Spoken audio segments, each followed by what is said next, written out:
देखा हुआ है मैंने। यहाँ तक होता है कि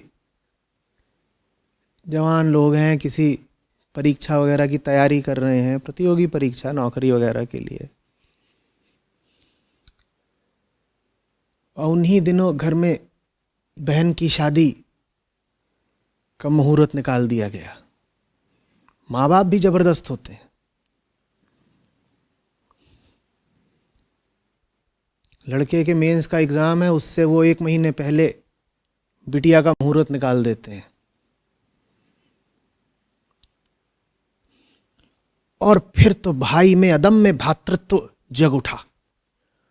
उसने कहा, अरे ये नौकरियों का क्या है, आती जाती रहती हैं, मेरी प्यारी बहनियां बनेगी दुल्हनिया, ये तो जीवन में एक बार की बात है। अब वो स्कूटर लेकर के कभी शामियाने वाले के यहाँ दौड़ रहा है, कभी फूफे को मनाने दौड़ रहा है कि तुम भी आ जाना, कभी बारातियों की बस का इंतज़ाम कर रहा है। और ये सब करते हुए उसके भीतर बड़ी ठसक है। उसको लग रहा है, मुझे देखो मैं कितना जिम्मेदार आदमी हूँ। और जिम्मेदार आदमी ही नहीं हूँ, मैं बड़ा बलिदानी आदमी हूँ। मैंने कुर्बानी दे दी बहन की खातिर अपनी परीक्षा की। मेरे जैसा कोई होगा भी भाई?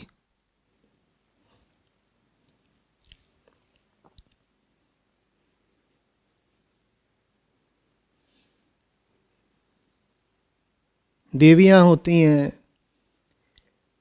किसी तरह उनको कैरियर मिल गया होता है, 2 साल 4 साल नौकरी में लगा करके वो कैरियर में अपनी जड़ें जमा रही होती हैं। अपने ऑर्गेनाइजेशन में, अपनी संस्था में वो जिम्मेदार और सम्माननीय पदों पर पहुंच रही होती हैं।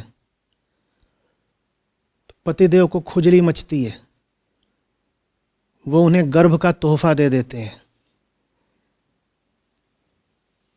कहते हैं, ये देखो बेबी, मैं तुम्हारे लिए क्या लाया, प्रेगो न्यूज़। अब कैरियर गया भाड़ में।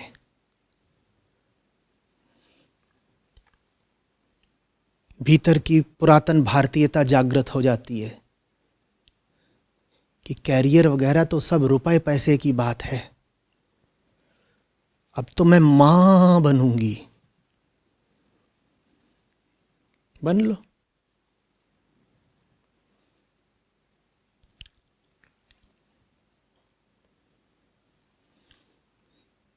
और मैं ये सब कह रहा हूँ, मुझे मालूम है आप लोग भी, और जो लोग ऑनलाइन इत्यादि सुन रहे हैं, उनमें से कईयों को भी भावनात्मक तल पर ज़रा चोट लग रही होगी। लगती हो तो लगे।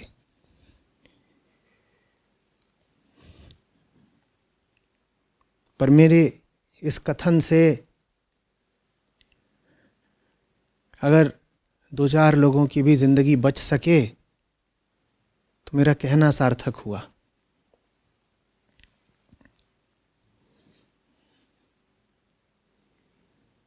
मैं आमतौर पर अपने निजी जीवन से कुछ बातें खोल कर बताता नहीं, पर बातचीत अभी जिस मुकाम पर पहुंची है उस पर याद आता है। मेरा आईएएस का इंटरव्यू था।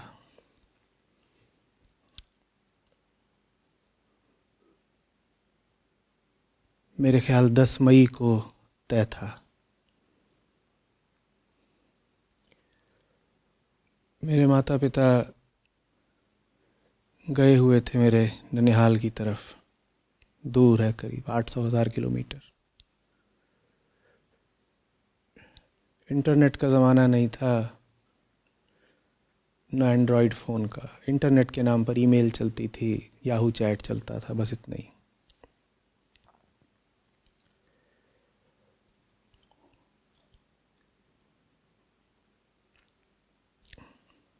सत्ताईस अप्रैल या 23 अप्रैल को वो लोग निकले थे।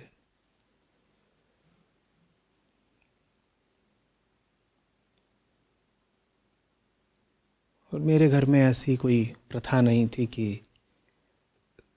सदस्य सब एक दूसरे से बहुत ज़्यादा बात करें, रोज़ रोज़ फ़ोन पर बतियाएं। तो वो लोग चले गए।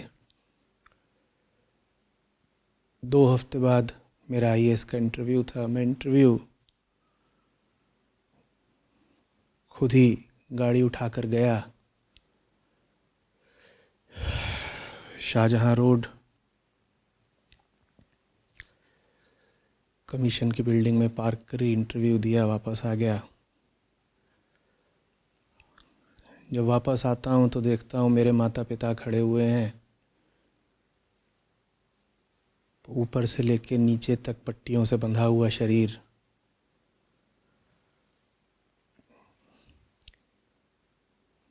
माता जी का एक हाथ करीब करीब पूरा निष्क्रिय हो चुका है। पिताजी के चेहरे पर इतनी चोट है कि चेहरा पहचाना नहीं जा रहा।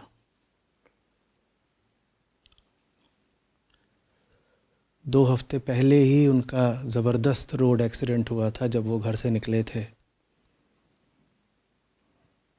एक्सीडेंट के बाद गाड़ी में आग भी लग गई थी। ड्राइवर की टांग काटनी पड़ गई थी, इतनी बुरी तरह फंसा हुआ था वो गाड़ी में।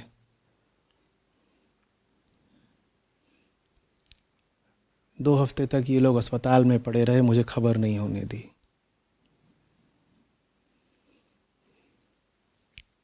और ख़ास तौर पे पिताजी कुछ ज़्यादा घायल थे। बात कितनी भी दूर तक जा सकती थी, उन्होंने सूचना ही नहीं होने दी। बोले जो होगा देखा जाएगा, उसका इंटरव्यू है, उसको पता नहीं लगने देना।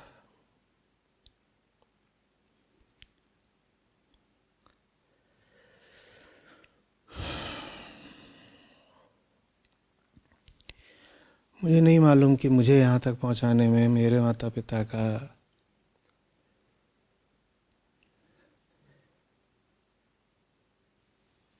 पॉजिटिव योगदान कितना रहा है, लेकिन इतना तो मेरे सभी समीपस्थ लोगों ने करा कि उन्होंने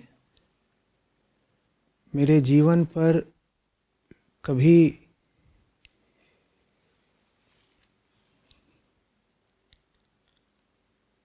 किसी पचड़े की छाया नहीं पड़ने दी। बिल्कुल अलग रखा, इंसुलेटेड। जो कुछ भी चल रहा हो, कोर्ट केस चल रहा है, कोई बात नहीं, तुम्हें क्या मतलब, तुम पढ़ो, पूछ भी क्यों रहे हो, जाओ अपने कमरे में पढ़ो। रिश्तेदारी निभानी है, हम जाएंगे, हम निभा लेंगे, तुम पूछ भी क्यों रहे हो, जाओ पढ़ो।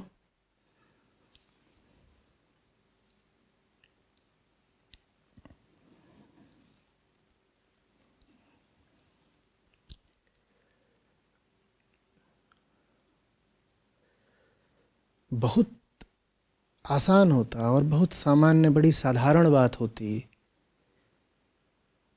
कि कम से कम खबर तो पहुंचा देते, पर खुद तो उन्होंने खबर नहीं पहुंचाई। जो लोग उनको उठाकर ले गए, अस्पताल में दाखिल किया, और जो सगे संबंधी फिर इकट्ठा हुए, उन सबको भी उन्होंने सख्त निर्देश दिए कि सूचना नहीं जाएगी, और नहीं जाएगी तो नहीं जाएगी।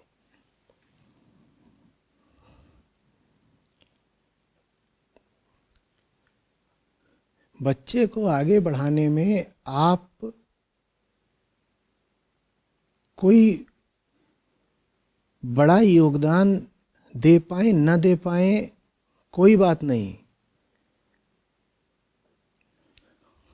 लेकिन बच्चा हो कि पत्नी हो कि पति हो कि भाई बहन हो, कम से कम उनको घसीट घसीट कर बेवकूफ़ी की चीज़ों में तो न शामिल किया करिए।